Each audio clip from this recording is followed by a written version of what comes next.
থাক থাক, প্রণাম করার দরকার নেই। এসো, ঘরে এসো। এই তোমার বাবা কি করে? তোমার ঠাকুর দাদা? ঠাকুর দাদার ঠাকুর দাদা? তার ও মরে গেছে। আচ্ছা, তোমার বাড়িটা কোথায়? ওর সাথে তোমার কোথায় পরিচয়?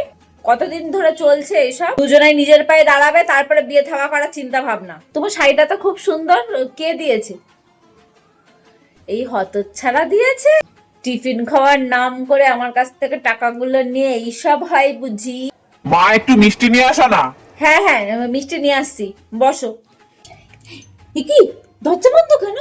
এই বাবু, দরজা খোল, কিন্তু আমার এগুলো পছন্দ না। এই মেয়ে, দরজা খোলো, দরজা খোলো। এই কি হলো? দরজা খোলো।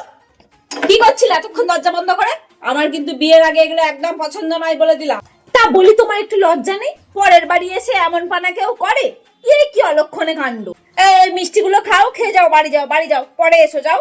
তুই দিয়ে আসছিস মানেটা কি? তোর সন্ধ্যাবেলা টিউশন আছে না? যা পড়তে বল। আমি ওকে টোটোতে তুলে দিয়ে আসছি।